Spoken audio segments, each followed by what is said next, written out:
Sveiki, su jumis ir vėl Klauskite LT komanda ir šiandien aš jums parodysiu, kas yra page failas. Taigi vienas iš mūsų video pamokų žiūrovų uždavė klausimą, tiksliau prasiskanavo savo kompiuterį ir surado, kad jo C diske gyvena kažkoks didžiulis page failas. Taigi kas yra tas page failas?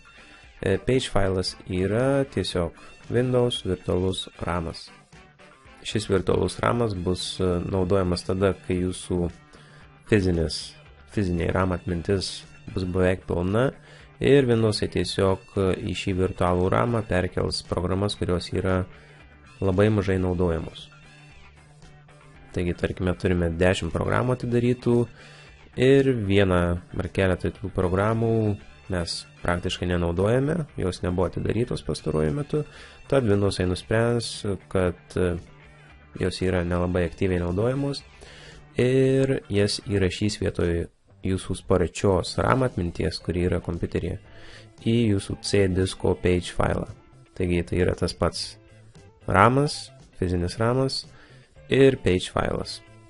Tik tai vienas yra fizinis dalykas, kitas yra page failas, virtualus ramas. Bet nepamirškite, kad jūsų fizinis ramas yra daug spartesnis negu kietasis diskas, tad page failas nebus toksai spartus kaip jūsų ramas. Dažniausiai page failas yra sukuriamas automatiškai Windows sistemos, kiek jisai užima vietos taip pat automatiškai Windows reguliuoja. Siūlyčiau, jeigu neiškyla jokių problemų dėl disko vietos, siūlyčiau tų nustatymų neliesti. Taip pat internete pilna diskusijų, kad galima Windowsus naudoti išjungus page failą. Taip, tai galima daryti, bet nerekomenduotina, nes jeigu jūs neturite pakankamai fizinio ramo, Windowsai naudos tą page failą, o jeigu nėra page failo ir jūsų baigėsi visa RAM atmintis, tada prasidės visos problemos. Tad siūlyčiau turėti bent keletą gigabaitų virtualaus ramo, page failą, tiesiog jeigu kas nors nutiktų. O jeigu neturite jokių problemų su disko vieta, tiesiog nieko nelieskite ir palikite Windowsams daryti savo dalyką ir jie visko pasirūpins už jūs. Tai, page failą galima rasti nuėjus į My Computerį arba ant desktopo, jeigu turite My Computerio ikoną. Spaudžiame dešinį klavišą ant šios ikonos ir Properties. Pas mane yra Windows 8 operacinė sistema, bet Windows 7 ir kitose operacinėse sistemose šį nustatymą rasite lygiai taip pat. Tada einame į Advanced System Settings, tada einame į Advanced tabą ir čia matome Performance mygtuką, paspaudžiame ant jo, tada einame į dar vieną Advanced tabą. Ir štai čia matome mūsų page failas, virtualus ramas, virtuali atmintis. Kaip matote, yra keletas nustatymų. Šį virtualų ramą galima optimizuoti programoms arba servisams, paprastiems kompiuteriams, stalo kompiuteriams, laptopams ir panašiai. Visą laiką palikite šį nustatymą ant programs, serveriams ir kitiems kompiuteriams, ant kurių yra paleista daug servisų. Galime pasirinkti background services. Bet tai bus tiesiog serveriai, kurie yra naudojami kompanijose, tad tiesiog palikite ant programs. Ir norint pakeisti savo virtualią atmintį, spaudžiame štai čia ant Change. Pas mane matome, kad yra nustatyta viskas ant Auto. Jeigu norite susikonfigūruoti patys, tiesiog atžymėme šią varnelę. Ir matome, aš turiu tik tai vieną diską, C, ir jisai yra System Managed. Taigi sistema nuspręs, kiek vietos skirti page failui. Kadangi aš turiu vos virš 6 GB vietos šiame diske, tai Windowsai matome page failą padarė vos 1,2 GB arba 1200 MB. Rekomenduojamas yra 3,5 GB ir minimalus 16 MB.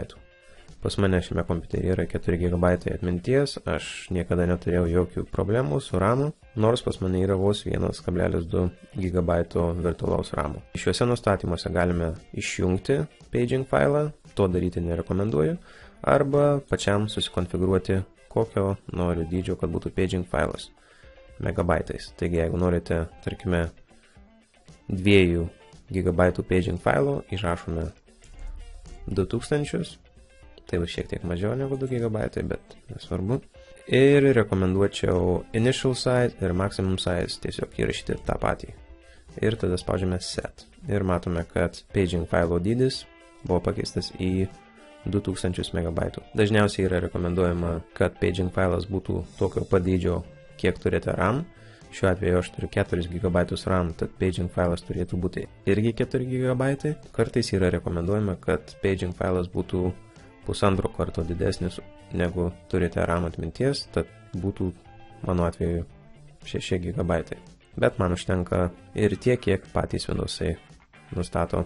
Šiuo atveju turėjau 1,2. Taip pat, jeigu esate girdėję apie RAM optimizavimo programas, jos yra dažniausiai šlamštas, nes tiesiog viską iš RAM perkelia į paging failą, kas yra visiška nesąmonė, nes iš labai sparčios RAM atminties viskas yra perkeliama į kietąjį diską, kuris yra daug lėtesnis už jūsų RAM. Tad jokių RAM optimizerių nesiūlyčiau naudoti. Ir dar vienas dalykas, jeigu turite keletą diskų, siūlyčiau paging failą padalinti per kelis fizinius diskus. Ne particijas, o fizinius diskus. Paging failą dalinti į keletą dalių, kurios sėdės ant to pačio fizinio disko, bet skirtingose particijose tiesiog nėra tikslo. Taip, tai tarkime, aš viską paliksiu kaip yra. Man Windowsai labai puikiai nustato paging failo dydį. Jeigu jums tiesiog reikia sutaupyti šiek tiek C disko vietos, tai būtinai pasirinkite custom size diską, kuriame norite sutaupyti šiek tiek vietos ir įrašykite 2000, tikriausiai bus OK. Jeigu atsiras problemų, šį skaičių tiesiog padidinkite. Bet jeigu turite daug vietos tai diske, palikite viską automatiškai ir nebus jokių problemų. Pabaigus redaguoti paging failą, jūsų sistema persikraus. Ir dabar dar galima parodyti, kur yra paging failas. Taigi jisai visada gyvens jūsų Windows C diske, tame pačiame diske, kur yra suinstaliuoti Windows. Bet matome, kad čia jo nėra, nes jisai yra pakavotas sistemos failas. Norint jį atkavoti, mums reikia eiti į Folder Options. Jeigu nežinote, kaip atkavoti failus, aš turiu padaręs video pamokėlę. Tiesiog paieškokite šiame kanale, kaip pakavoti Windows failus. Ir matome pagefile.sys 1,245 MB. Tai yra sisteminis failas, jisai yra pakavotas ir jo dydį galime keisti prieš tai parodytame meniu. Taip pat matome hiberfil.sys failą. Apie šį failą pamokėlė bus šiame kanale jau greitai. Štai tiek informacijos apie page failą Windows sistemoje. Jeigu turite klausimų, būtinai palikite juos komentaruose. Su jumis buvo Vytautas ir iki.